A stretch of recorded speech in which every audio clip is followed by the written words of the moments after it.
Thank you, Stacy. I'd like to thank everybody for coming tonight.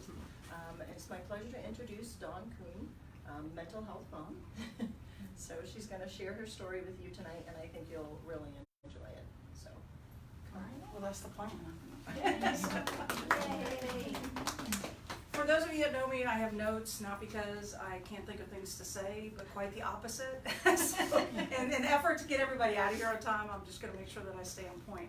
I want to welcome, huh? And they're laminated because I'm homeschooled, and so I have a laminator. Yeah, some of my friends who probably provide comedy relief throughout the entire evening. So, yeah, she's got my number. Let's just say that. So thank you so much for coming. I know everybody's busy, everybody has their lives. It means a lot to us that you guys would take the time out to come here, especially to me, to hear my story and our journey with neurofeedback. So I really appreciate it. So we're going to start off with just a little bit of audience participation, okay? I want y'all to help me fill in this sentence, okay? You ready? All right.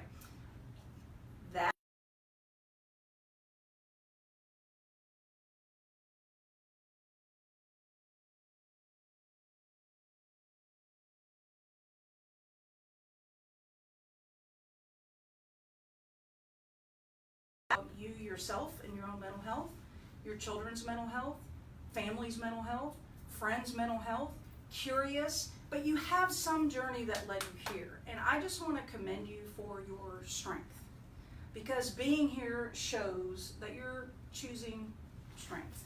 And my hope tonight is that this sort of kickstarts a support group of sorts, that we all get the opportunity to get to know each other, to learn each other's stories, to learn each other's journeys, so that we can help continue to lift each other up and provide that strength. So thank you so much for being here. I commend all of you for being here. For those of you that haven't seen any of the videos that are online or haven't heard anything about our story, I'm just going to give you the Reader's Digest version. Certainly happy to fill in any details if you have any questions afterwards. But for me personally, our journey began about 12 years ago. My husband and I adopted two little boys. They're biological brothers, that's important. But we took custody of one when he was 15 months old, and 3 weeks later the other one was born. So I went from 0 to 2 in 3 weeks. So it was quite an interesting time, to say the least. We knew from the birth parents that there was a very strong history, many generations back, of mental health disorders. Bipolar, mood disorders, ADHD, severe depression. So we knew all this, okay? Which you would think would make it easier, right? Because a lot of parents that give biological birth to their kids don't know that that could potentially be coming, right? It might not necessarily be in your family's background. But we knew, and we were prepared, and they made us take classes on it, right? And I went in with my glasses and my notebook, and I took notes, and I was a good student. But nothing prepared me for what I actually have been going through with my kids. So it started for us about 6 years ago.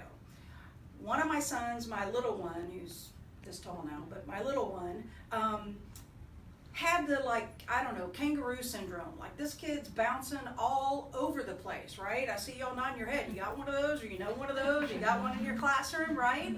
So, and the teachers were starting to take note. He can't sit still. He's always pacing in the back. He's got to be, doing this all the time. So that was a concern. My older son is the one that really got me. He started raging. I'm just going to lay it out there. He started raging. And when I say raging, I mean I have been hit, I have been kicked, I have been punched in the head, I have holes in my walls, I have broken doors. So when I say raging, I mean full-on raging. And this started when he was 7. And if you've never been around a kid who's raging, you may not know that it doesn't matter how young they are. If they're raging, their strength is supernatural. I've had 2 surgeries as a result of losing my footing or misstepping when those rages can occur. The first huge rage took place while I was driving down the road and I was getting punched in the head, and it was a horrible ordeal.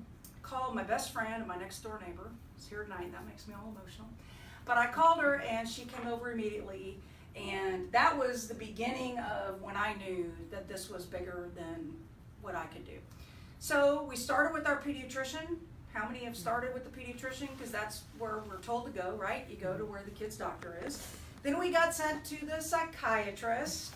Yep, been there, done that. And that was such a long, engaging process to diagnose my kids. Yeah, not at all. Right? We went in, the one we thought had ADHD, I filled out a questionnaire. I went in, I sat down with the psychiatrist. We spent about 10 minutes together. Boom, your kid has ADHD. Go fill this class 2 stimulant prescription. If you want him to have any quality of life, he'll be on this for the rest of his life. My older son, the one that was raging, they thought was bipolar. It fit the genetic background that we have been told. Highs and lows, extreme mood swings, all the typical symptoms of being bipolar. They sent us to get a full neuropsych eval. My little 7-year-old went through a full day of neuropsych evals. And he also typed up a big fancy report on the letterhead and all that, looked super official, saying that he was bipolar. And that if he was going to have any quality of life, he needed to be on an antipsychotic and a mood stabilizer.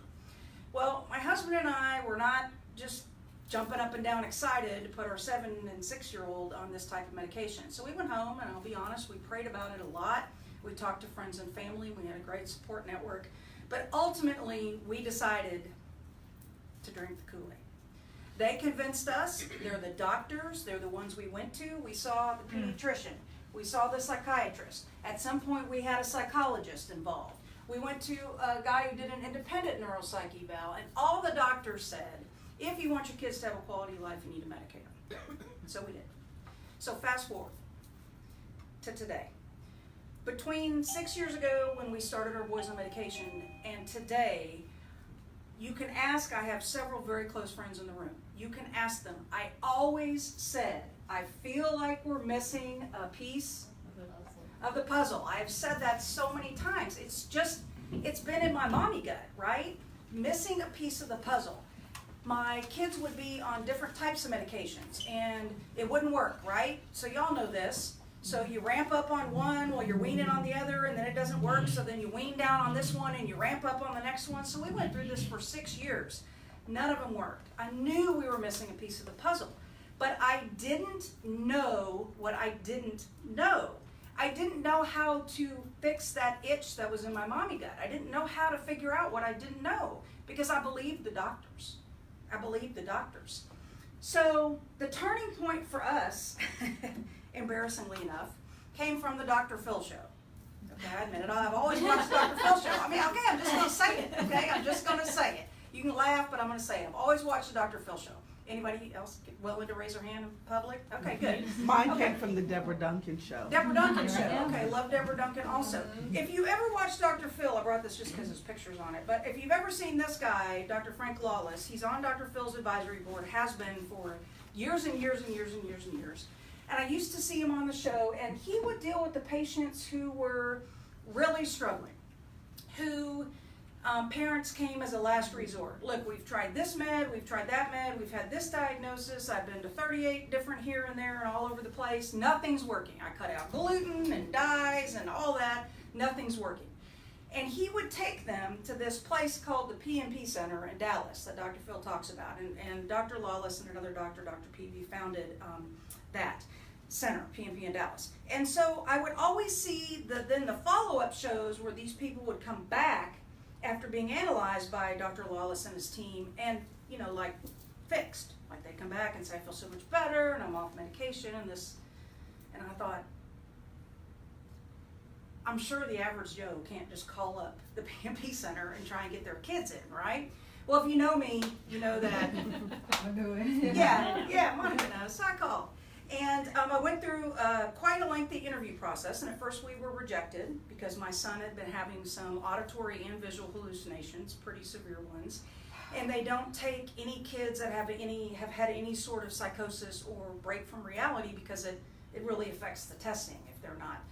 So I had a 3-hour interview with 9 doctors to convince them to take my kids. They took my kids. So needless to say, so we went to Dallas and we went for 2 full days of testing. This is from 8 to 5, all day, back to back to back to back. Every aspect of neuroscience, every part of the brain covered, tested, looked at, re-examined, starting from ground zero. Don't need to see all those records. We're gonna make our own types of decisions. Very expensive, not gonna lie, very expensive, not covered by insurance, okay, but worth it. So we went, and this is the final report that we got from the PMP Center in Dallas. And I brought these so y'all can look at them. I don't know if there's any socials on here or anything, but every kind of test that you can possibly name.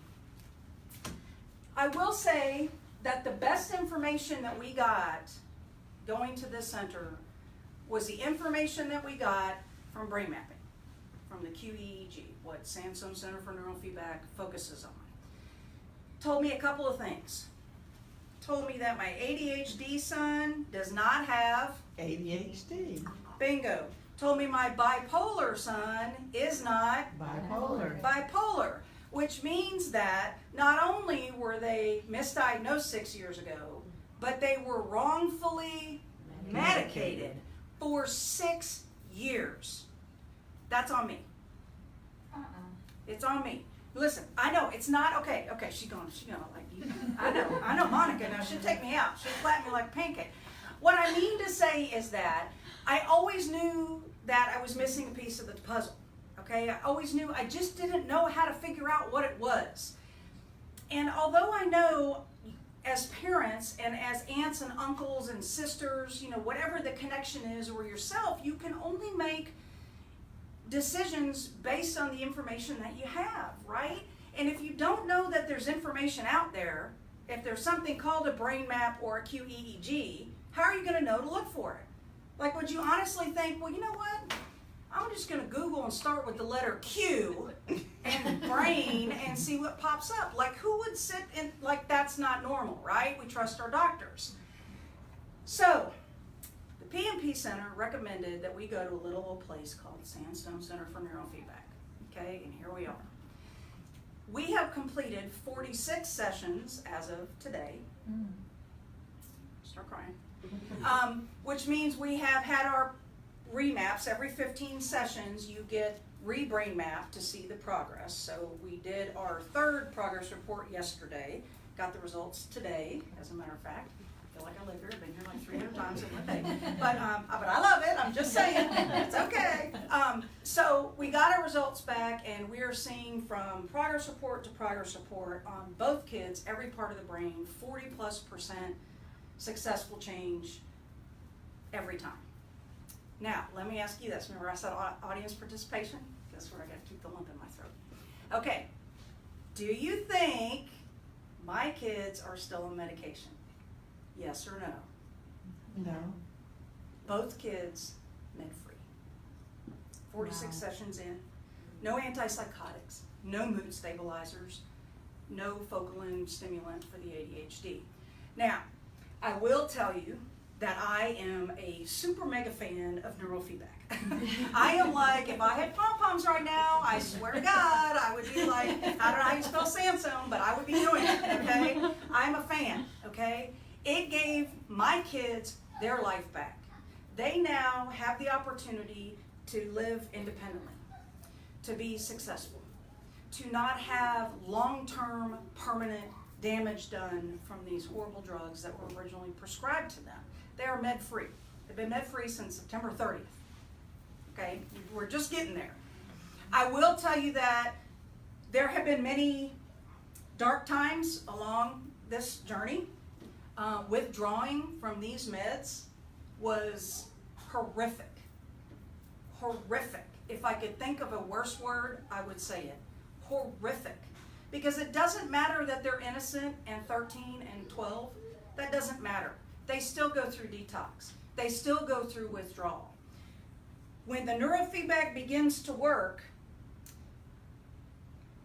you have to wean them off the meds in a balance, right? So as the brain waves are retraining, you got to try and wean off where you can maintain the balance. Does that make sense to everybody? Mm-hmm. Well, what happened was my boys responded way ahead of schedule. Like, their brain waves jumped all over neurofeedback. They were so excited to meet neurofeedback.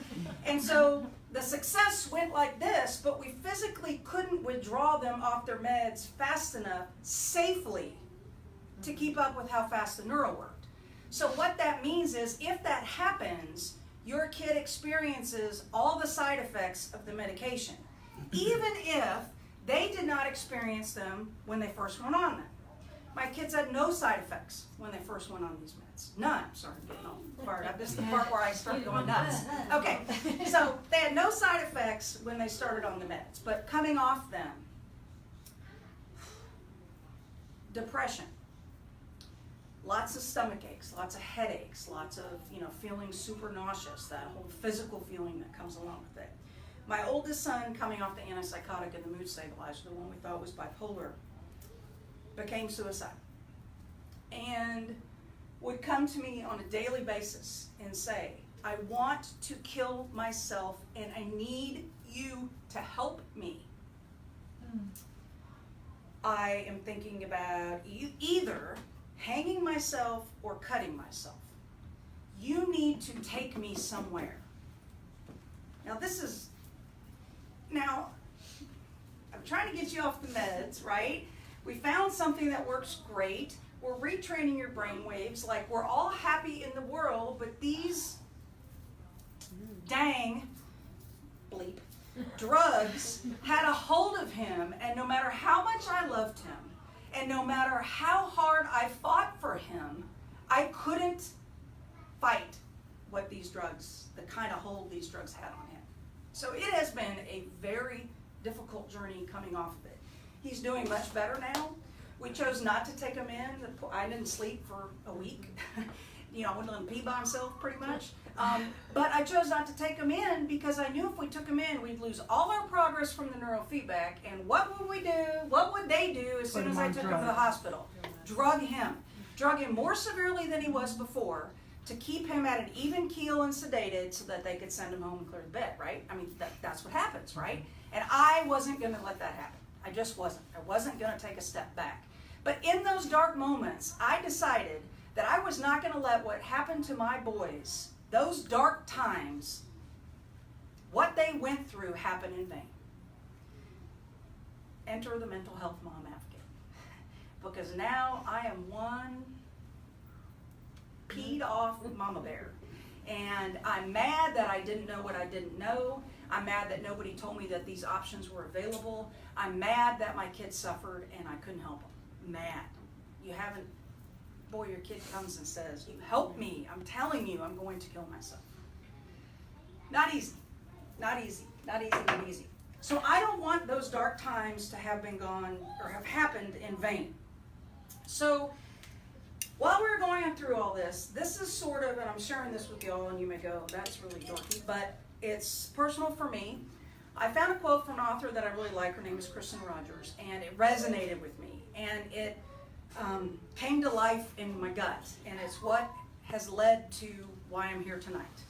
So I want to read it to you, because now we talk about the support group standpoint. So that's my story. So now we're going to talk about why are we all here, why we were already talking. Some of us have a kismet connection. You got my sister here. We are all here tonight for a reason, and I want to bring that out, and I want us to figure out what that is. So let me read this to you really quick. It says, don't hide your hurt, beautiful soul. Grab a hold of it. Run it through the purifying flame of your heart and mold it into something beautiful. Allow the depths of your pain to expand the breadth of your compassion. Gather up your stumbling stones. We all have them. Gather up your stumbling stones and build a bridge for somebody else. Remember what it's like to be lost in the darkness so that you can be somebody else's much needed light. Don't deny your pain or bury it away. Let it rise to the surface. And then transform it into something that makes it worthwhile. That's what I'm trying to do. So Do you have a tissue? that's where the mental health mom advocacy has come into play. I encourage you, as we spend some more time together and Dr. Agnes and I answer any questions that you have, to think about your stumbling stones along your journey. Again, I don't know everybody's journey, but I'm willing to bet we've all had stumbling stones along the way as it relates to mental health. Gather up those stumbling stones and help me build a bridge. Be someone else's light. And if you're in the darkness in this moment in time in your journey and you can't see the light, look around you. Because I can tell there's a lot of light in this room. I know many of your stories, but not all your stories. And I know that there's a lot of light in this room. So if you're one that can't quite see the light, I couldn't see it for a while. And then I saw it, and I knew it was a freight train. And now I see it, and Dr. Agnes and I talk about this almost on a daily basis. I'm almost ready to exhale. I'm almost ready to say, they really are going to be able to stay off of drugs. This really is going to be something that is going to stick and be life-changing. And I'm almost ready to accept that. I'm trying. I'm working really hard with my therapist, which is another really good tip. Get a therapist. Okay, but so if you're in the darkness, look around tonight. We hope to grow this group and for it to be a constant source of light for you in your journey. So as far as the advocate, mad mama bear that has now been unleashed, okay, used to be a relatively calm person, right? Sure. Okay, well maybe not all the time. Okay, thanks, Shannon. Yeah, appreciate that. But I am on fire because there is no reason why my journey had to take place. There is no reason. So the mad mama bear mental health mom advocate decided that I'm going to try and make a difference. Until my last dying breath on this earth, I will try and make a difference in increasing awareness for things like neurofeedback. I absolutely won't stop. I won't. She knows me. I'm mad. So from an advocacy standpoint, 3 things that I want to see happen, and I encourage all of you to join in some way. And that doesn't mean that you have to stand up in front of a group and share your story out loud. Not everybody is dumb enough, made to do that. But there are so many different things that we can do. But there's 3 things that need to happen, and I think all of you will agree. First and foremost, we just need to increase awareness for the types of non-invasive testing and treatment options that are available. Didn't know what I didn't know. Didn't know QEEG, brain mapping was a thing. Didn't know behavioral and auditory processing was a thing. Did y'all know that? Do you know there's a difference between eyesight and visual processing? Eyesight and vision, not the same thing, right? We do now because we're raised, you go, the eye chart's on the wall, right? You cover the thing, you read the letters, you need glasses or you don't, right? That's what they test in our schools. The problem is, just being able to read the eye chart from the back of the room doesn't mean you're processing what you see properly. So my young son, we thought had ADHD. Turns out through all the testing and the brain maps and everything else that we've had done, that not only does he not have ADHD, he has super mega anxiety, like mega off the charts, like president of the free world isn't carrying around nearly as much anxiety as my 11.5-year-old. But he also has a lot of visual processing issues. So he is seeing something, right? Like he can read the letters on my shirt, but he's not processing what he's seeing. He's dropping data packets between the different parts of the brain. There's also something called primitive reflexes. Didn't know what I didn't know, but these are things that integrate in the womb and shortly after birth. There's like 8 or 9 of them. I brought that report somewhere here. I swear I was going to do this and I get all fired up. But so if you look here, you can look at this later if you want. But these are all the types of tests that's involved in testing how well you process visually. All these tests. So there's these primitive reflexes, and there's 8 or 9 of them, and they integrate when you're in the womb or shortly after birth. Guess how many of my 11.5-year-old's primitive reflexes have integrated? 0. So if you have primitive reflexes that don't integrate, you have ADHD-like symptoms. So many kids misdiagnose with ADHD because they have primitive reflexes that never integrated. I never heard of that. All of those are big words. Like, that's not something I talk about in my like normal mom day wearing like leggings and a mom bun.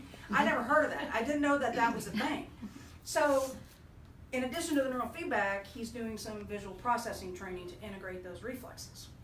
He physically cannot sit still because of the reflexes that have not integrated. He can't. It like hurts him to try and sit still. So we have to, I'm getting off course here. So the three things we're trying to do, one is we need to increase the awareness for non-invasive testing and treatment options, like visual processing, like QEEG brain mapping, and the treatment options, like neurofeedback. Did you hear me say that my kids are off drugs after 6 years? Yeah, it's a big deal. It works, guys, it works. I am living proof. So that's number one. Number two, in order to make neurofeedback more accessible and realistic for everybody, we have to get the insurance companies on board. Yes. We all know that. I mean, amen, praise the Lord, all of that. Because it should be readily accessible and cost effective for everyone.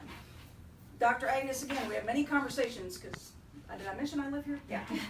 So we have many conversations, and I carry a lot of guilt with me because I'm able to offer my kids this treatment. And the reason that I say that is because I'm not different than any other mom or any other parent.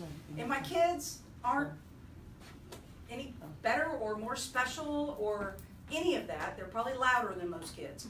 But they're not, so just because I may have been able to afford the treatment, that's not fair. That's not how it should be. It should be readily accessible and cost effective to everybody. It should not discriminate against anybody. Do you know that Blue Cross Blue Shield, and I'll say that out loud on film, Blue Cross Blue Shield, I had zero copay for my kids' drugs. Depakote, lithium, you name it, zero copay. Yeah, we got that. Don't ask me any questions either. As long as you have a valid prescription, we'll just keep paying the full price for the drugs. But hey, I found this other solution where I don't have to, non-invasive, don't have to drug my kid, don't have to deal with the side effects and the permanent damage and all that. Will they pay for any of that? No, ma'am. So that's, Eventually you won't need them. huh? Eventually you won't need them. Yeah, Because they don't have to. exactly. You won't need insurance if they don't need medicine. Yeah, exactly.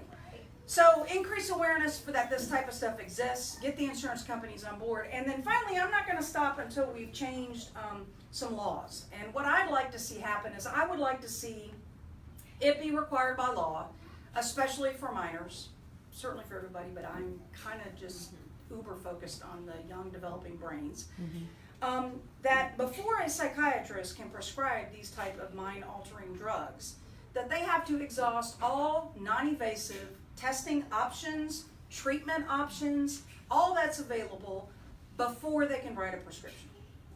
I mean, I am not a rocket scientist, okay? Now, trust me.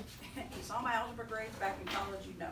I am not a rocket scientist, but is this not the most simple, logical thing ever? Non-invasive, then invasive, right? Like ABC, 1, 2, 3, like so simple. But it's not happening. It needs to change. And part of that is changing the standard of care practices. For the psychiatry industry, it's called the DSM, and I never remember this. Yes. Yes, Diagnostic and Statistical Manual for Mental Health Disorders. Blah, blah, blah. It's their Bible. It's their standard of care practices. It's got to be written in there that they have to try these non-invasive testing and treatments, but it's not. I talked to a medical malpractice attorney when all this started. Not necessarily because I, was wanting the money, but I was wanting answers for how this happened, right? I wanted somebody to be accountable. Whose job was it to tell me that the brain map exists? Whose job was it to tell me that neurofeedback was an option so that I can make my own decisions? I wanted somebody feet to the fire, right? I wanted somebody to be held accountable. You know what the medical malpractice attorney told me? You don't have a case at all. I said, why not? The only way you can prove medical malpractice is if you prove that your psychiatrist did something that the industry doesn't do on a regular basis. Guess what? The whole industry does drugs first, right? So because of that, because my psychiatrist just did what everybody else does, can't hold them accountable. Even though in this same DSM thingy, majig, for diagnosing for ADHD, one of the things it says that they have to do during the diagnosis process is they have to make sure that there are no visual or auditory processing issues. Hello, Okay, I didn't know it was a thing. I didn't know what I didn't know. They sure didn't bring it up in their diagnostic process, right? And when I went back to my psychiatrist, and I did a video on my website about this, first time I talked to her after I found out she had misdiagnosed and wrongfully medicated my kids, ooh, I was excited to talk to her. I don't know if she was as excited as I was. I asked her about that, and she said, you know what, Dawn? I noticed that Alex's eyes never track. 6 years, every 6 weeks. Noticed my son's eyes didn't track. Never told me. Like, got to change. It just has got to change. I'm just a mom. I'm just a mom. But the more we talk about it, the more we spread awareness, the more we tell our friends, and they tell their friends, and we just refuse to accept the status quo. Eventually, it's got to make a difference. It's got to make a difference. And even if it doesn't, I'm never going to stop trying. I'm never going to stop fighting for the moms out there right now who don't know what they don't know. Never will. So I encourage you to follow along. Happy to answer any questions. I know Dr. Agnes is going to answer any questions you have specifically about how neurofeedback works, or specific cases or situations that you want some questions answered. But you can follow what we're doing from an advocacy standpoint on the website. Here where I've got some cards. Mentalhealthmom.life, not .com. Also following on one of the tabs on there, so I've got articles from my days as a bipolar and ADHD mom. And then I've been videoing our journey ever since we found out in May, ever since we got this stuff and came here. We also I have an advocacy tab to follow what I'm trying to do from an advocacy standpoint. That's really going to kick off at the first of the year. I'm waiting for like the Kavanaugh hearings and the elections and all of that before I start trying to go crazy on the law front. And then we've got, next week, we've got a shop opening. Kind of excited, right? Trying to brand the name. Yeah. So I'm not making a profit on it or anything, but we have t-shirts and hats and coffee mugs and water bottles and tote bags, and I brought some of that tonight, but our shop will be up live on Monday. So that's exciting. So I just encourage you to follow along. I hope that, I hope what I always hope when I share my story, because it's not always easy to tell, and there are many dark parts that I didn't get to talk about tonight, but and many nights and mornings that I didn't want to get out of bed, and I just wanted the covers over my head, but my trainer's here and he'd kick my butt if I didn't show up. So, I don't want to make him mad, he might make me do push-ups. But, many dark times, and I wish that I had a group that I could reach out to, and especially now, many of you are doing neurofeedback, considering neurofeedback, finishing neurofeedback, almost done with neurofeedback, and it presents its own sets of challenges and unique situations. And I didn't have anybody except poor Dr. Agnes to reach out and talk to. So I hope that you use this as a pedestal and a jumping stone to step out of any darkness that you're in a little bit and into the light, and help you and your kids and your family and your friends and those around you figure out what they don't know. Because if they find out, then they can make an educated decision, and it's every patient's right to have all of the information, not just the information Big Pharma wants to give us, but all the information before they make a decision. So I don't know if anybody has any questions or questions? Either one of us can field for you. She's a smart one. If you want to hear like the big 30-letter words and stuff, that's your girl right there. Yeah, it's not me so much. I think you covered it, or maybe you did, but how neurofeedback works to where you remap the brain, you retrain the brain, and then it's good. Lasting effects. Yeah, that's what I want to know. Let her answer that. I would love to. So they've done a lot of studies on neurofeedback, and the effects are permanent. When they compared neurofeedback with some of the methylphenidate drugs, which are your Ritalins and that, and both the medication does have an effect, but then they stopped the medication. Yep. And they stopped neurofeedback, and they waited 6 months, and they retested the kids. And the ones that stopped the medication had no lasting therapeutic benefit, and the neurofeedback group did. So it, but I always tell, patients, God forbid they should suffer a concussion, they could have a relapse. If they had a severe emotional stress, I can't think of a single condition stress makes better. It affects our brain, so that could cause a relapse, but the results are permanent. They really are. They've even followed, some patients 2 years later and still had changes. So it is permanent. The brain is so fascinating. I mean, once you've retrained the brain waves, they start retraining themselves. So, short of a traumatic brain injury or something, huge and catastrophic happening. We're, like I said, we're 3/4 of the way done. So we're doing 60 sessions. Today was session 46. So I can't speak to the after, but I can speak to the results that I've seen being 3/4 of the way done.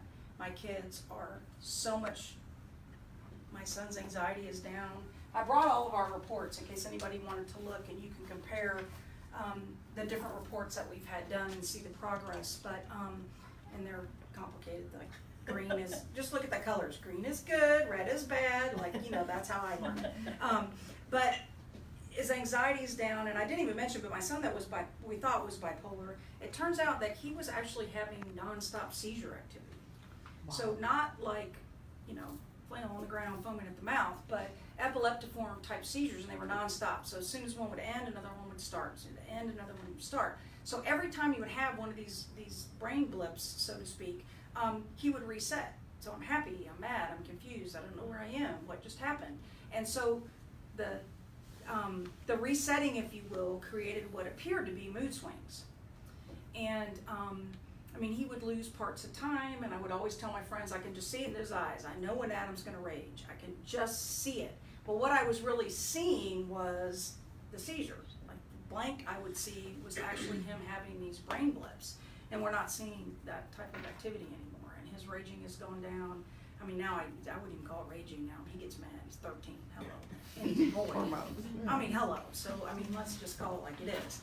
But we don't have those extreme anything anymore. Just And don't. the teachers are seeing and commenting on this, or no? Yes, she is, because I had to pull and started homeschooling about 1.5 years ago because of all of this. And because it was getting, these meds weren't working, and it was just we weren't dealing with the problem. Right. And so it was getting worse. And so I started homeschooling, and actually we've taken the first half of this semester completely off as we were weaning and detoxing from these drugs, because it was just horrible. And academics can wait, we'll catch up, right? Nothing's more important than getting them going on this and getting them off the meds. And so we're actually starting back up November 1st. They're thrilled.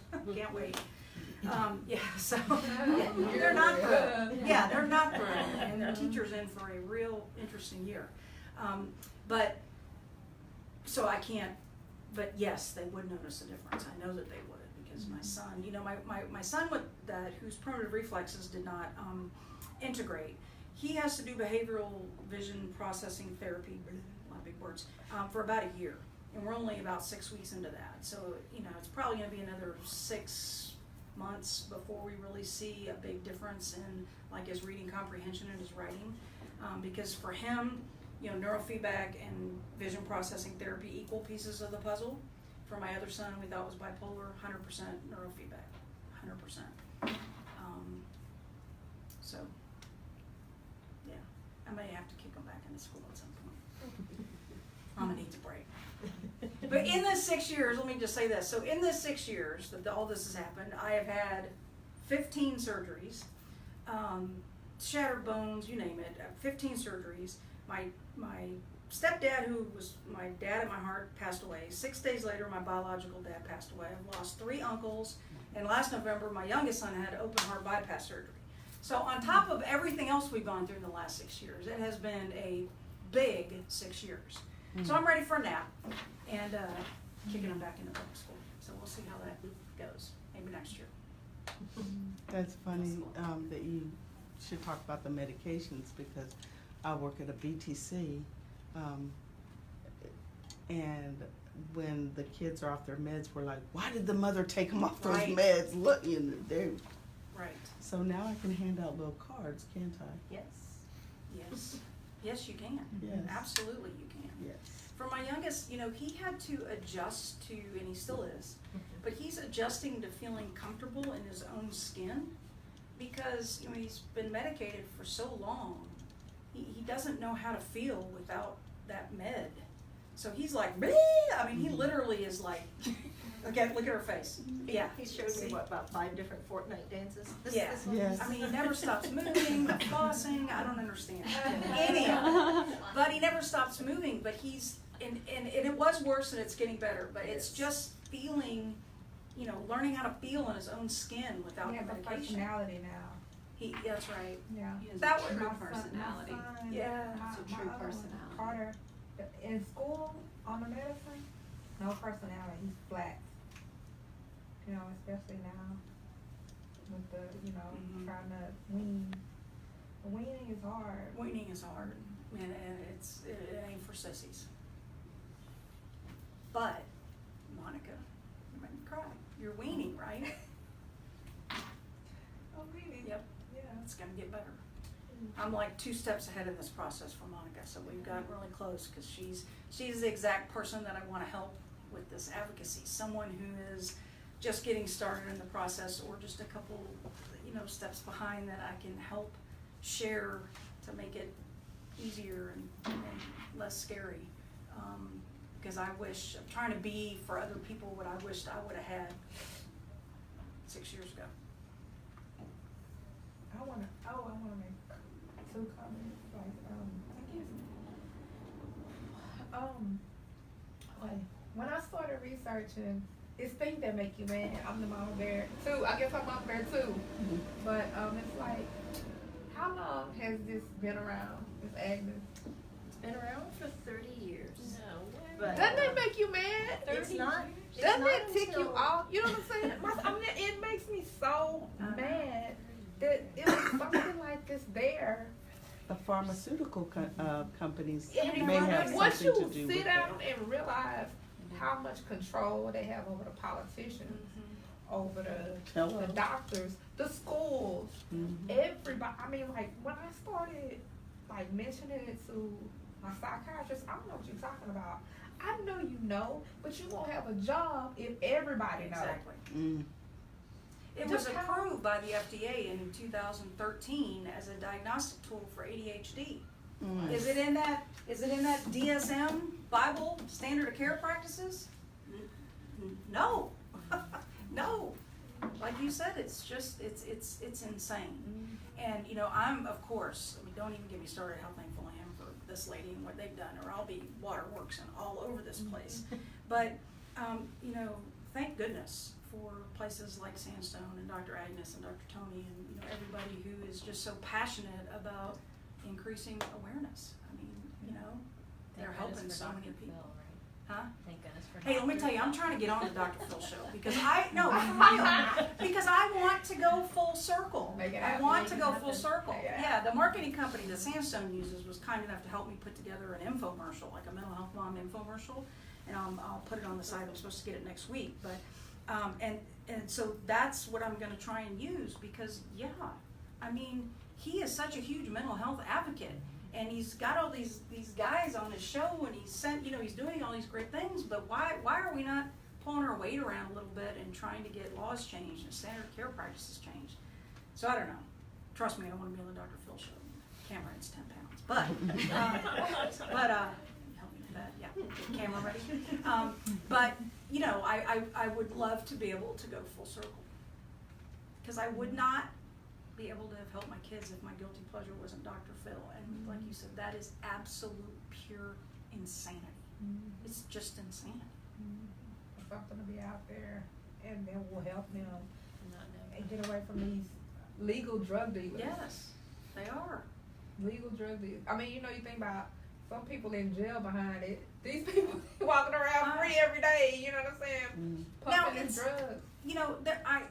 I just have to say, I mean, there is most definitely a place for, Western medicine and these types of drugs for people who truly have the disorder, who have tried all non-invasive treatment options and it hasn't worked. So I'm not saying, I'm not the mental health mom. My disclaimer is not saying, oh my gosh, Western, never. I'm just saying that we need to make sure we're diagnosing properly, and you need to give me as a parent the option of the non-invasive treatments before you tell me my kid will have no quality of life unless he's on an antipsychotic, because I drank the Kool-Aid. Because we're supposed to believe our doctors. Sure. I mean, that's how we're taught. I'm sorry, I'm coming from a different culture. Yeah, go. And, so I was struggling with pretty common eczema for 15 years before, and I was trusting doctor because that's what my mom told me. And I mean, it's not a mental health problem, but still they're prescribing hormones, and I've been on them for 15 years. By the time I was 20, it was already 15 years. Excuse me, that's not okay. Right. And that's how I learned, no, I'm not going to trust doctors. I'm going to search for whatever. I went to all these voodoo things first, and I went to naturopaths and stuff like this. And I was just browsing all the different options. And I stumbled upon something which helped me. But I'm absolutely sure, no, I'm not going to trust any doctor except me. Right. I will listen to them because they do know something, Right. but I'm going to make my own decision. So. And that's a great point. We did try many natural things along the way. Some worked, some didn't. One of the things that worked really well for us is oils. We use Young Living oils, my Young Living people in the back, my peeps. But we, and that works well for us in tantrum type moments, certainly at night to go to sleep. So, we've tried several of those things along the way. The problem was, the issue was, we didn't know what it was, and we weren't treating the right thing. And now the combination of the natural supplements and the oils and the neurofeedback it's like the dream team for us.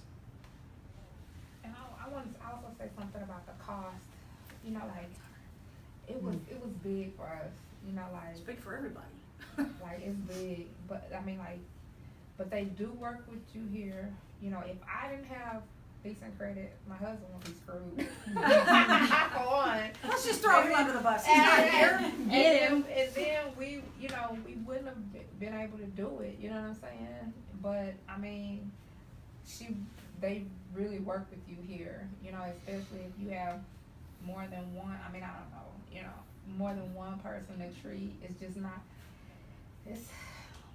I just don't know how I would have been able to do it without the center. Now, Monica, I don't know if everybody knows, but Monica does a home unit.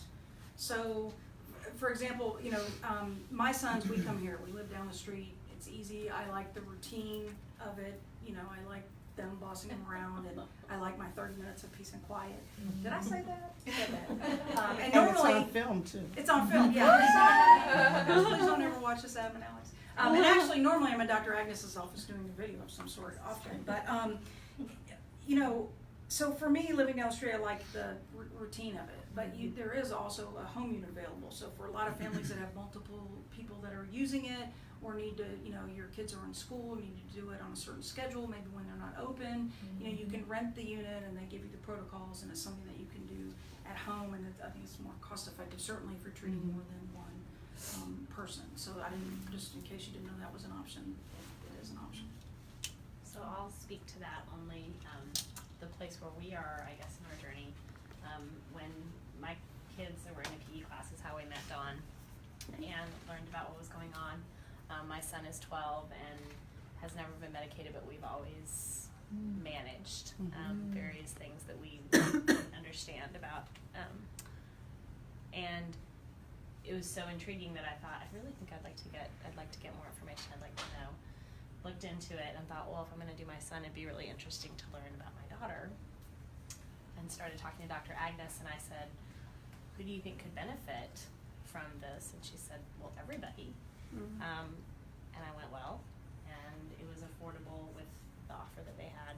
So our entire family came 2 weeks ago, and we got our results yesterday, and it was amazing. And we are kind of in that mind blow moment of, okay, now, wow, whoa, like, and Dawn and I were saying, now I know where to start, and now the things that have been dark and the things that have been hard and the puzzle, the pieces, now I can start to kind of figure out, that, and the aha moments that we kept having through the results yesterday, and I think several times I just looked at my husband like, don't, like, that was so right, or like, she nailed I your try and tell everybody, even if it's not something that's cost effective at the moment, or it's just not doable in any way, just getting the brain mapping done. I've had friends, I've had neighbors that have just had their kids mapped that have had issues, and it's changed the way that they parent.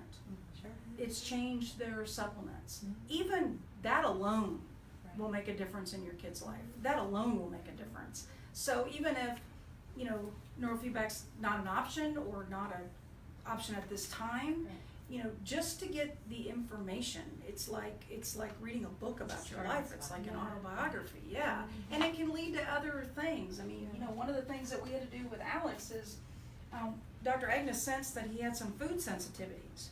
So we went and had this food sensitivity test done, and not allergy, not like EpiPen.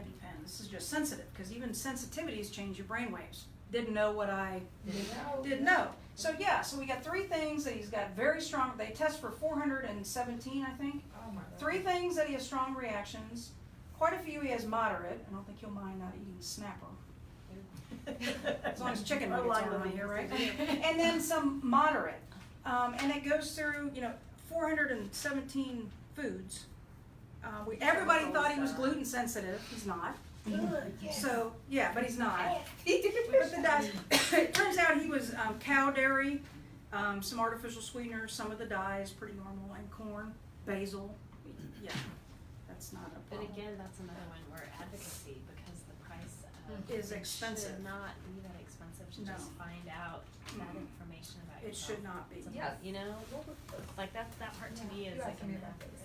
Yeah, y'all are welcome to look at it, just It if all there's any just- sensitive information on here. So I have both kids, all their brain maps comparison reports, I have the food sensitivity report, which we've cut back on dairy like halfway through the last 15 sessions, and his results skyrocketed in the area that was sensitive. On the brain map, the way we see food sensitivities is when there's a lot of high delta waves throughout the brain, and we're training, and those waves are not coming down, and that's what I said to Dawn. I said, I hate to mention this with everything you're going through, but we're really gonna have to address diet. Pop you.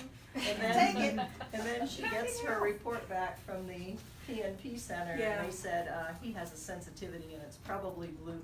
And I said, why guess? Let's test. Right. Let's And not it make wasn't them give up gluten. gluten if it's not. It's not even mildly sensitive to gluten. So, of those, I have the PMP reports if anybody's interested in just seeing the types of information that they tested. This is that visual processing. I cannot stress this enough. This was a huge piece of our puzzle. And then I just brought this if anybody wanted to snapshot it with their phone. This is a list of case studies and resources that the PMP Center gave us about neurofeedback as it relates to certain disorders and certain emotional trauma and that type of stuff. So if you just want to snapshot it, you can, you're welcome to. So I just brought all this stuff if anybody wants to look at it. I'm certainly happy to answer any questions. Let me see that visual process. What causes Yeah. on the Our appointment is tomorrow. Are you going to Family Medicare? Yeah, in Bel Air. Oh, in Belleville, that's right. We talked about this on the phone, that's right. what causes you not to integrate, or why would Prematurity. it's Prematurity is a big thing. It is a big thing. It can also be, our birth mother was a very young drug addict, 15 when she gave birth to my oldest son. So alcohol, cigarettes, marijuana, cocaine, absolutely no prenatal care. Not one prenatal vitamin. Never saw a doctor till she went into labor. Both kids. So that's for us, that's a huge part. Now we'll never know the full genetic connection because we're not gonna go there. And to me, it doesn't matter. It is what it is. I just want to fix it. So I don't I don't feel like I need to know all the genetic background, but yeah, and if the reflexes are in the back. There's one called the spinal gallant reflex. These names they come up with, I just like to talk to the medical guys that are making up all these words. But the spinal gallant reflex is one where, like, when you sit in a chair, if it hasn't integrated, it's literally, it's discomfort. You have to shift and move to make the discomfort go away. And every time you shift and you hold that position for a certain period of time, the discomfort happens again. So for a kid they're wiggling in their chair and they're moving around, read about it. It's in the back. It's called the spinal gallant reflex. It says that it's so often misdiagnosed as ADHD. Because teacher's got 22 kids, Alex can't sit still, I send home a note, maybe he has ADHD, you go, you fill out the questionnaire, boom, you're on drugs, now he comes in, he's much more mellow because of the drugs, not because you solved the problem. Wow, Band-Aid. that is so interesting. Yeah. But you know what? This is not paid for by insurance either. No, Right? it's not. Yeah. It's, I mean, like partially, I think our insurance, we have good insurance, but, and I still have to end up paying over $400. Yeah, I think our comprehensive one was, I think $360 right down the street at a great place. They're doing wonders with him. But it's expensive. But every place I've been has worked, works with people. The PMP Center, not so much. I mean, they got the red phone to Dr. Phil. They don't mess around there. Are they But, the only one in the country? Is there? they are the only one in the country right now that has all 9 disciplines of the brain employed and under one roof. So instead of going and getting this test and then getting sent over here to get this test and trying to get these results over here, but they're really only looking at the test they gave and then you got to go over here and then over here. So it was 2 days. We did like 20 different tests, so psychological and full metabolic panel and the brain mapping and just everything. We had a chiropractor come in and check out their alignment. We use chiropractic care, so they were aligned very well. But yeah, so they weren't as flexible in that part. So I'm sure the equipment is not inexpensive. Yeah, and why is there not more of those software, centers? Like if that makes sense. you know what I mean? If I have cancer, I can go someplace and get everything done. But if I have a mental health disorder, I can't go to one place because the psychologist only does talk therapy. My psychiatrist only prescribes meds, right? So everybody has my pediatrician only wants to talk about what they can pull from a blood test, right? So there's this, like how do? Just not here yet. Well, we're gonna be. But you're Stay on- tuned. You're on this journey. I am on a And journey. God has put you on this journey, and God has given you the children that He gave you for a reason. He gave those problems to those children because knowing that you were gonna be their mother. And knowing that you were gonna go through this, because you're a strong, good-hearted, wholesome woman that can take this. And you've gone through this. You've already made it through everything that you've made it through. No, you have. You're doing an incredible job. So don't beat yourself up about the drugs that you gave them because it was just something that's what you thought was right. But it's part of the journey of learning and going, because you're here now in front of us telling us this, but you had to go through those steps Absolutely. in order to be right here at this very moment going, don't do this. Do not put your kids on drugs. Do not go here. Do not go there. This is the reason why you're here. Well, I can end with the same sentence I started with. Right. That which doesn't kill us. Makes us stronger. Mhm.